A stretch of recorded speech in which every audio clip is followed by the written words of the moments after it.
आज की वीडियो में बात करने वाले हैं आपके M3R5 programming and problem solving through Python के जनवरी 2024 में 14 जनवरी को पूछे जाने वाले कुछ प्रश्नों के बारे में जो आज के पेपर में आए हैं। और मैं आशा करता हूं ये क्वेश्चंस आगे भी जो डेट्स हैं एग्जामिनेशन की उनमें आने के चांस बढ़ जाते हैं।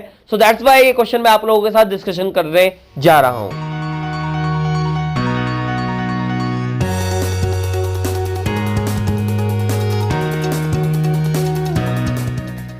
Hi friends, Ashwini Kumar Awasthi watching my YouTube channel Ashwini Awasthi. तो आज हम पहला क्वेश्चन जो यहाँ पर इन्वॉल्व कर रहे हैं वो क्वेश्चन है आपके सामने स्क्रीन पर। मैंने आंसर इसके अंदर इन्वॉल्व नहीं किए हैं जिसमें आपको मैं डिस्कशन कर पाऊं आपके साथ। तो पहला क्वेश्चन आपके सामने स्क्रीन पर आ चुका है। np.array 1 2 3 data type equal to complex. यहां पर पूछा गया है कि क्या आपके np.array 1 2 3 जो है उसका डेटा टाइप कॉम्प्लेक्स है या नहीं है। आपको आंसर देना है yes, no, error, none of these. तो यहां पर अगर हम बात कर रहे हैं तो भैया डेटा टाइप जो है वो कॉम्प्लेक्स नहीं है, क्योंकि आपको पता है कॉम्प्लेक्स में क्या होता है, डेटा टाइप मिक्स हो जाते हैं जिसमें फ्लोट भी होता है, इंटीजर भी होता है और उसके साथ साथ स्ट्रिंग भी होती है। तो ये डेटा टाइप क्या है, आपका कॉम्प्लेक्स नहीं है। तो राइट आंसर इसका हो जाएगा नो। सेकंड आता है प्रिंट 13141 और आपका प्रिंट कमांड के अंदर आपको करली ब्रेसेस के अंदर 13141 दिया गया है और यहां पर जो वैल्यूज दी गई हैं उसमें 4 ऑप्शंस आपको रिप्रेजेंट करा दिया गया है।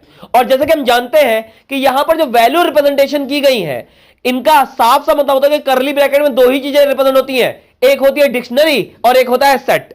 तो यहां पर सेट इसका प्रोसीजर होगा, क्योंकि अगर बीच में कॉलन लगे होते तो की वैल्यू का पेयर बनता और हम समझ आते कौन होती, डिक्शनरी होती। मगर यहां पर क्या दिया गया है, कोई पेयरिंग नहीं है, सीधे कॉमा लगाए गए हैं। और आपको पता है सेट कभी भी कोई डुप्लीकेट वैल्यू नहीं रखता है। तो इसका राइट आंसर जो होगा वो ए हो जाएगा 134, क्योंकि सिर्फ ओरिजिनल या मेन वैल्यू को कंटेंट करेगा, बाकी डुप्लीकेट वैल्यू क्या कर देता है, रिमूव कर देता है। तो राइट आंसर इसका क्या हो जाएगा, ए हो जाएगा।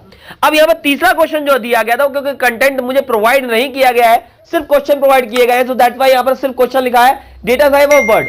अगर हम बात कर रहे हैं डेटा साइज का मेजरमेंट की बात करें तो 32 बिट में मेजर होता है। और डेटा साइज की अगर हम बात करें तो लैन फंक्शन भी होता है जो डेटा साइज को डिटरमाइन कराता है। तो यहां पर ऑप्शन मेरे पास नहीं है कि कौन सा ऑप्शन में रिप्रेजेंट कराया गया। सो दैट्स व्हाई हम इस चीज को क्लैरिफाई नहीं कर सकते। बट 32 बिट अगर साइज के मेजरमेंट की बात करते हैं तो 32 बिट में होता है आपका पाइथन का वर्ड साइज। और अगर हम बात कर रहे हैं आपके डेटा साइज के लिए तो लैन भी यहां पर यूटिलाइज हो सकता है। ऑप्शंस पे डिपेंड करेगा कि वहां पर कौन सा ऑप्शन आपको दिया गया। अगला क्वेश्चन आता है code snippet print type 5 divide by 2 और 5 फ्लोट डिवीजन 2 दिया गया है। तो हमें पता है कि जब ये डिवाइड होगा तो हमारा आंसर फ्लोट वैल्यू में आएगा और जब ये फ्लोट डिवीजन होगा तो क्या आएगा, इंटीजर आएगा। तो राइट आंसर का यहां पर कौन सा होने वाला है, हमारी जो वैल्यू आएगी वो कौन सी आ जाएगी, आपकी डी आ जाएगी, क्योंकि यहां पर दिया गया 2.5 और उसके साथ कौन सा दिया गया वैल्यू आपकी 2 दी गई है। तो यहां पर राइट आंसर जो हो जाएगा इसका कौन सा हो जाएगा, डी हो जाएगा 2.5, क्योंकि पहले वाला आएगा आपका एक फ्लोट वैल्यू आएगी 2.5 और नीचे वाले में क्या आ जाएगा आपका 2 आ जाएगा, क्योंकि फ्लोट डिवीजन है तो 2 आएगा आंसर। फिर दिया गया है मिन मैक्स फॉल्स -3 -4 2 7। यहां पर मिन मैक्स के लिए बात की गई है। ऑप्शन में दिया गया है ए फॉल्स, दूसरा ट्रू, तीसरा एरर और चौथा नॉट पॉसिबल। देखिए यहां 2 चीजें पॉसिबिलिटीज हैं। अगर हम बात कर रहे हैं पहले क्वेश्चन की तो पहला क्वेश्चन हमें क्लैरिफिकेशन साफ तौर पर डिटरमाइन करा रहा है कि इस क्वेश्चन के अंदर जो हमारा आंसर आने वाला है वो एरर आने वाला है, क्योंकि फॉल्स का एफ कैपिटल नहीं है और अगर एफ कैपिटल नहीं है तो वो एक कीवर्ड के रूप में वर्क नहीं करेगा और आपका आंसर फॉल्स हो जाएगा। अगर ये एफ कैपिटल होता तो इसका राइट आंसर क्या आता, फॉल्स ही आता, क्योंकि फॉल्स ही सबसे छोटा होता। फॉल्स का मतलब क्या होता है, 0। तो भैया सीधी बात है, मैक्स में अगर हम देखेंगे तो 0 ही सबसे बड़ा होगा और जब तीनों में देखेंगे सबसे छोटा कौन होगा, 0 ही होगा। तो इसका राइट आंसर क्या हो जाएगा, फॉल्स। ये चीज ध्यान रखिएगा, ट्रू का मतलब 1 होता है और फॉल्स का मतलब 0 होता है। तो यहां राइट आंसर इसका फिलहाल एरर होने वाला है। और अगर ये हमारा यहां पर एफ जो है इस फॉल्स के अंदर का हमारा एफ क्या हो जाता, कैपिटल होता, तो सीधी बात है हमारा आंसर क्या हो जाता, फॉल्स ही हो जाता। क्लियर है। नेक्स्ट क्वेश्चन इसके बाद दिया गया है आपको इंडेक्स नंबर टू प्रिंट 8 इन एरे। 8 को प्रिंट करने के लिए एरे में ऑप्शन दिए गए हैं। तो यहां पर हम ऑप्शन उठा लेते हैं ऊपर से, ठीक है। तो यहां पर ऑप्शन दिए गए हैं आपको, 4 ऑप्शन दिए गए हैं। एरे में हमें 8 प्रिंट करना है। तो हमें पता है पहला मेजरमेंट जो हम देते हैं वो रो के लिए देते हैं और दूसरा मेजरमेंट किसके लिए होता है भाई, दूसरा होता है कॉलम के लिए। तो हमें ढूंढना है भैया रो कौन सी है, दूसरे नंबर की है, और जो आपका वैल्यू है यानी कॉलम है वो कौन सा है, हमारा 0 1 2 कॉलम है हमारा। तो राइट आंसर क्या हो जाएगा 1, 2। राइट आंसर हो जाएगा बी आपका, ठीक है, इसमें राइट आंसर बी हो जाएगा आपका। इसके बाद आगे बढ़ते हैं हम, यहां पर दिया गया है x equal to 2 plus 9 bracket start किया गया 3 multiply by 12 minus 8 divide by 10 दिया गया है, ठीक है। तो मतलब साहब है डिवाइड का सिंबल आ गया है तो आंसर क्या किस में होगा, फ्लोट में होगा, ठीक है, इंटीजर में कभी नहीं हो सकता। अगर डिवाइड सिंबल आ गया है एसक्यूआरटी कहीं लग गया है तो काय में रहेगा, फ्लोट में आंसर रहेगा, तो इस चीज का ध्यान रखिएगा, फ्लोट में आंसर होगा। तो यहां पर राइट आंसर अगर हम देखते हैं सर्च करके तो कैलकुलेशन कर लेते हैं। सबसे पहले कैलकुलेशन बीच वाले का करते हैं, तो 12 हो जाएगा 36, 36 में माइनस हो गया 8, कितना बचा 28, 28 डिवाइड बाय 10 कितना बचेगा 2.8 आएगा। 2.8 आने के बाद मल्टीप्लाई करेगा 9 से, कितना होगा 2.8 मल्टीप्लाई बाय 9 25.2 और 2 ऐड हो जाएगा यानी आएगा 27.2, राइट आंसर हो गया बी, इसका राइट आंसर बी हो जाएगा। ये चीज ध्यान रखिएगा, जो तरीका होता है, जो पेमडास का रूल होता है वही आपको अप्लाई करना है, उसी के तरीके से चलना है। तो यहां पर राइट आंसर इसका क्या हो जाएगा 27.2, ठीक है। आगे बढ़ते हैं बाइनरी डेटा, तो भैया बाइनरी डेटा हमको पता है जब भी बाइनरी डेटा टाइप हम यूज करते हैं, ठीक है, तो क्या यूज करते हैं, पीछे बी लगा होता है, ध्यान रखिएगा। तो भैया यहां एक ही के पास बी लगा हुआ, कौन है वो, डी ऑप्शन है। आर भी लगा हुआ है, नहीं कौन सा, आर का मतलब रीडेबल होता है, ठीक है, क्लियर। देन नेक्स्ट आता है इसके बाद आपका ऑप्शन यहां पर कौन सा, full form of STD. Full form STD की अगर बात करते हैं तो एसटीडी का फुल फॉर्म क्या होता है, ये क्वेश्चन नया आया है, ठीक है, इसमें भी ऑप्शन मुझे प्रोवाइडेड नहीं हुए हैं, तो यहां पर क्लियरिफिकेशन ये चीज क्लियरफाई कर लीजिएगा कि यहां पर जो ऑप्शंस आते हैं वो स्टैंडर्ड डेविएशन आया था इसका, ठीक है, स्टैंडर्ड डेविएशन आ जाएगा इसका ऑप्शन, क्लियर है, क्लियर। इसके बाद 2 इक्वल टू 2 इज एक्सक्यूटेड पूछा गया है, यस और नो में ऑप्शन पूछा गया है, एरर रहेगा, नन ऑफ दीज रहेगा।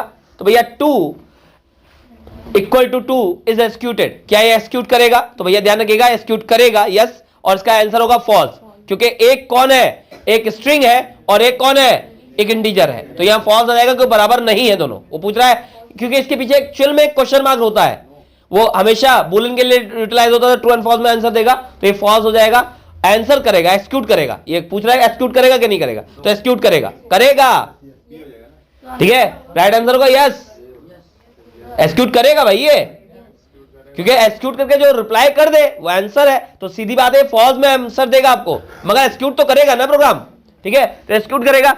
अगला आता है फ्लोट, ठीक है, कहां पे, हाँ आंसर जो आएगा वो फॉल्स में आएगा, मगर पूछ रहा है कि एक्सक्यूट करेगा कि नहीं करेगा, पीछे क्वेश्चन लगा है, इज एक्सक्यूटेड, ठीक है।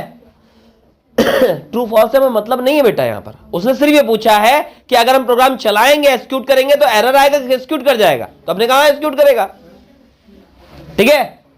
अगला float 22, float division 3 plus 3 divide by 3, output क्या आएगा 8.0 आएगा भाई, क्योंकि डिवाइडेड बाय यहां पर होगा, यहां पर फ्लोट डिवीजन डिवाइड करेगा तो कितना आएगा 7 आएगा, और यहां से 1 मिलेगा कितना हो जाएगा 8 हो जाएगा, 8.0 क्योंकि डिवाइड लगा हुआ है इसलिए फ्लोट में वैल्यू आंसर आएगी, राइट आंसर आ जाएगा सी, ठीक है। इसके बाद अगला इक्वल टू एनपी डॉट अरे 1 2 3 0 1 4 प्रिंट ए साइज, तो भैया साइज की बात आ रही है तो आपको पता है एलिमेंट काउंट करेगा, कितने होंगे 6, तो राइट आंसर 6 हो जाएगा इसका। इसके बाद अगला question, name the box that represented different condition, उस नाम का बॉक्स का नाम क्या होता है जो डिफरेंट कंडीशन को रिप्रेजेंट करता है, ये क्वेश्चन है, कहा था ऑप्शन मैंने नहीं बनाया यहां पर, बताइए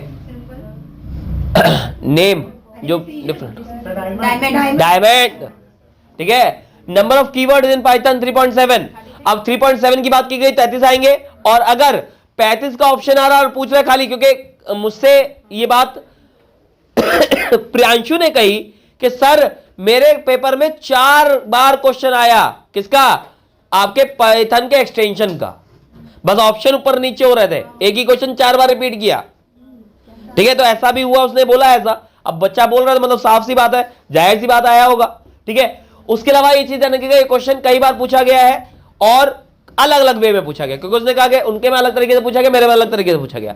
अब 3.7 में ध्यान रखिएगा, 3.7 पूछा गया तो भैया 33 क्लियर है हमारा, बट अगर सिर्फ पूछ रहा है कीवर्ड्स इन पाइथन, तो भैया ऑप्शन में अगर 35 है तो टिक लगाना है, ध्यान रखिएगा, क्योंकि 11 में होता है 35, क्लियर, तो ये चीज ध्यान रखिएगा, 3.11 में 35 कीवर्ड्स हैं टोटल, क्लियर है।